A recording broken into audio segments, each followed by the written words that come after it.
मंडळी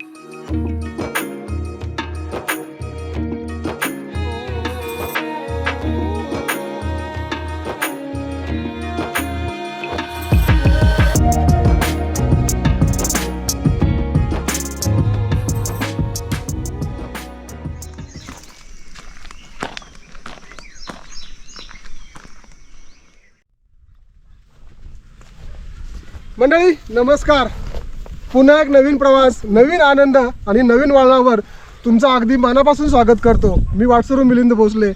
आज पुन्हा एकदा एका कुटुंबाच्या आयुष्यात खऱ्या अर्थाने आनंदाचा प्रकाश आपण आणणार आहोत. पानशेत आणि वरसगाव धरणाच्या डोंगराच्या टोकावर, तिथं त्या टोकावर ते कुटुंब राहते. रस्ता नाही आहे, लाईट नाही आहे, त्या तिथं जायचं आहे. पाऊण तास चढाई आहे, एकदम स्टेप चढाई आहे. चला. ही गावात काठी सुरू झालेली आहे. हे ठिकठिकाणी बघतोय ना आपण. ह्या गवताच्या ज्या गंजी लावल्यात, गंजी म्हणजे त्याला छोट्या पाचुंदा बांधतात. हे गोळा करून नंतर पावसाळ्यामध्ये गुरांना चारायचं असते.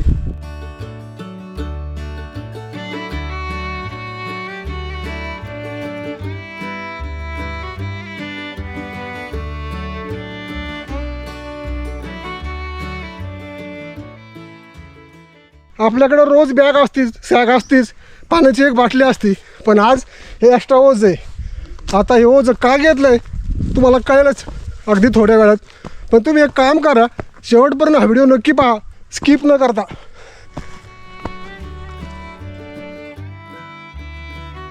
पुणे शहराची तहान भागवणारी तब्बल 5 धरणे ज्या तालुक्यात आहेत, असा पूर्वीचा वेल्हा अर्थात राजगड तालुक्यातील गोरडवाडी गावच्या दक्षिण बाजूला निळकंठेश्वराच्या डोंगर रांगेत अगदी उंच टोकावर असलेल्या एकमेव घरापर्यंत पोहोचण्यासाठी तुम्हाला चांगला स्टॅमिना गरजेचा आहे.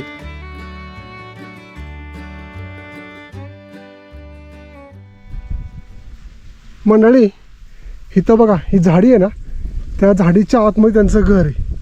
आजूबाजूला एकही घर नाही आहे. पूर्ण डोंगर रांग आहे पानशेत आणि वरसगावची. या डोंगर रांगेत कुठेही एकही घर नाही, केवळ त्या कोपऱ्यावर तिथे एक घर आहे. अजून एक 10 मिनिटाची चढाई आहे. आत्ता आपण जरा थांबलो इथं, 10 मिनिटात आपण त्या घरी पोहोचू. दिवा जर अंधारात लावला तर त्या दिव्यापेक्षा अंधाराला किंबहुना जास्त आनंद होतो. असे हजारो दिवे पेटले तर हे जग सुखाच्या प्रकाशात न्हाऊन निघेल.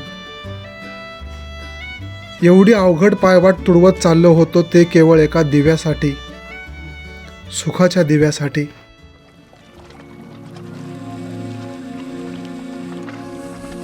एरवी तळपायांना सुखद अनुभव देणारं हिरवंगार कोवळं गवत आता रंग बदलून गेलं होतं.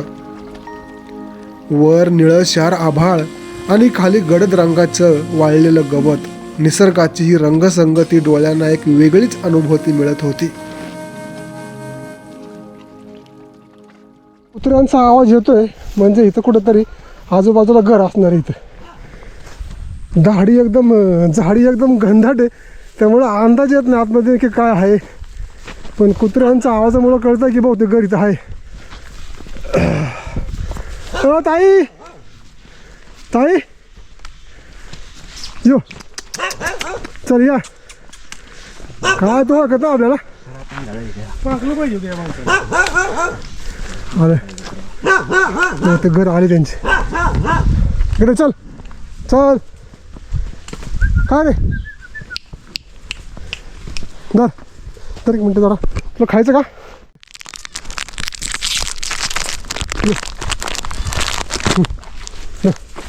हो ठेवले बघ जा. तुला कळतच नाही गेले महाराज पळून. त्यांना बिस्किट देते पण त्याला काय कळणार. इकडे एक घर आहे आणि इकडे एक घर दिसते. तर कुत्र्याला आवरा आली पळत. तुला खायचं का बिस्किट? नको धर धर धर धर. तुला खायचं का? धर धर. हे बघ ते खायला, त्याला बिस्किट देते, खायला बिस्किट. चावायचं नाही ना ते. ते डोळा का पांढरा झालाय. जाते डोळा गेलेला ना. हा का येऊ ना हे बघ काय इथं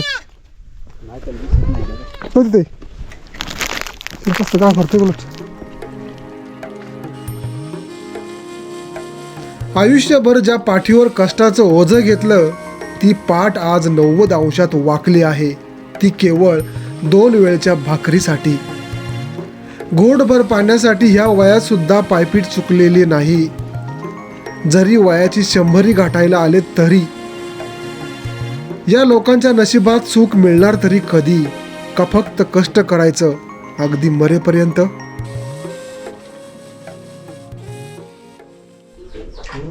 पाणी आता आहे ना प्यायला आम्हाला इथे. किती लांब आहे ते? ती तरी इथून खालूनच आणायला लागतं कड्या खालून. कडा खालून. मग ते संपल्यावर ते संपल्यावर नाही पुरलं तर मग इकडे जायचं महाराज कुठं? निळकंठीश्वर. किती लांब येते इथून?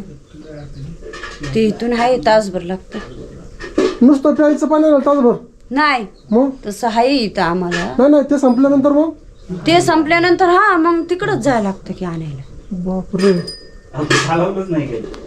मग किती दिवस तसं? पाऊस पडपर्यंत. तरी 4-6 महिने. हा पाण्याची लय अडचणी. पाणी मग गुरांना कुठं आणतात त्यावेळेस? मग गुरांना तिकडच न्यायला लागते. गुरांना नाही इथं पाणी.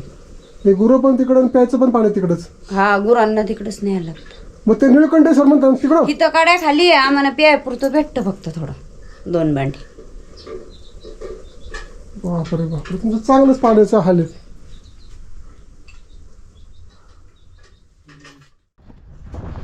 सावकाश सावकाश. ती बांधली का व्यवस्थित बाळा? नाही नाही ती वाऱ्याने उडणार नाही ना आता? आता डबल लाव अजून. अजून तार आहे ना? नाही नाही नाही इकडे एक बाळा, एक इकडे एक लाव, एक इकडे एक लाव.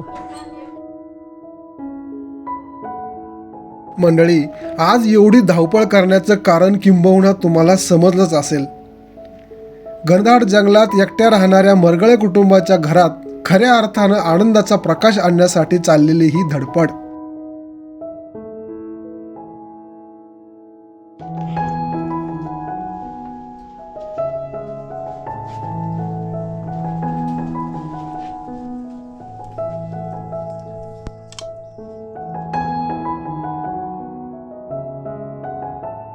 पिढ्यानपिढ्या या घरामध्ये प्रकाश नव्हता, लाईट नव्हती.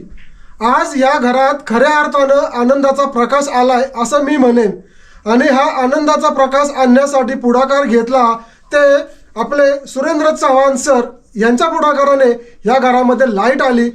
त्या दादांची मुलगी विद्या संदीप भोईर हिने या लाईटसाठी पूर्ण खर्च केलेला आहे. प्रथमतः आम्ही या कुटुंबाचे मनापासून आभार मानतो. त्यांनी या घरामध्ये सुखाचा प्रकाश आणला आणि या घरामध्ये आयुष्यात प्रथमतः या लोकांनी लाईट पाहिलेली आहे. मला एवढंच सांगायचं आहे, तुमची थोडीशी मदत या लोकांच्या आयुष्यामध्ये बरंच काही आणू शकते, बरंच काही आनंद आणू शकते.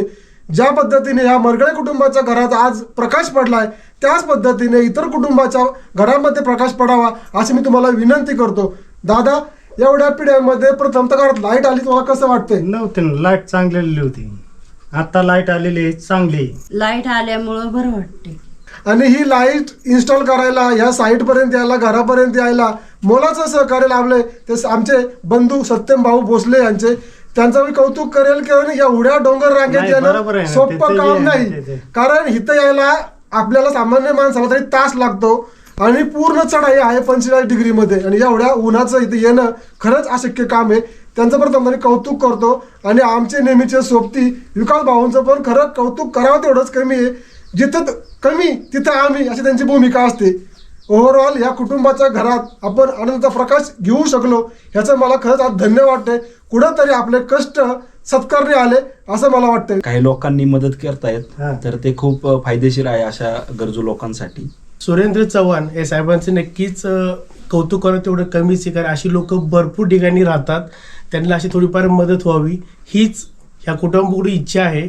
असेच प्रत्येक कुटुंब कुणी अंधारात राहू नये हा त्यांचा मेन उद्देश आहे. मला असं वाटतं जेव्हा माणूस जन्माला येतो ना तेव्हा त्याची मूठ अशी बांधलेली असते आणि जेव्हा जातो ना तर हात रिकामा असतो. मग एवढी धावपळ कायासाठी करायची? मी काय म्हणतो, आपल्या ताटातला एक घास फक्त त्या लोकांना द्या, यांचं पोट भरून जाईल, एवढी आपली अपेक्षा आहे. एखाद्याच्या चेहऱ्यावर हसू आणणं हा सर्वात मौल्यवान दागिना आहे. असे अनेक दागिने आपण कमावू शकतो. प्रत्येक वेळी आपल्याला पैसे खर्च करावेच लागतात असं नाही. मोबाईल चार्जिंग करायला खाली जायला लागायचं, ते आता इथं लाईट आली. हा, घरात पण तुमचा अंधार होता ना, हा, दिवा होता किंवा तुमच्या ते रॉकेलचं किंवा डिझेलचा डिझेलचं हा, मग आता ते तुमचे प्रॉब्लेम कायमचे सॉल्व्ह झाले. हा झाले की. दिवा नव्हता आपलं, काय राखेल आणत होतो, काय पेट्रोल आणत होतो, काय डिझेल आणत होतो, सॉल्व झालं. हे होताना लाईट हे करताना कुणी काय करीत नव्हतं. काय प्रत्येक कर्ज हे बँकेचं नसतं, माणुसकीचं पण एक कर्ज असतं आणि ते कर्ज फेडण्यात आपला हातभार लागलाच पाहिजे. लोक नावासाठी काय काय करतात हे आपण बघतोच, पण पुढची पिढी विचारेल की आपण माणुसकीसाठी काय केलं, तेव्हा आपल्याला पण काहीतरी सांगता आलं पाहिजे.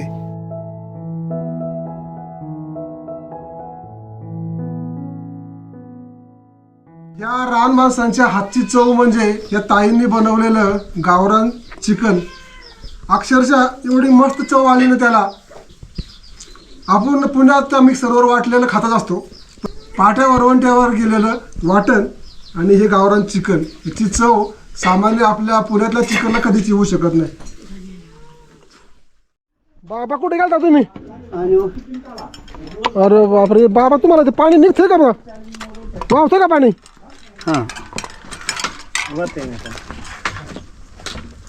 हे प्यायचं पाणी आहे का? काय प्यायचं? बरं आहे ना? तब्येत काय म्हणते? व्यवस्थित? ओळखलं का मला? आम्ही आलो पावसात. बघ पावसात आला. हा, आहे आहे आवाज मला ओळख आहे. चला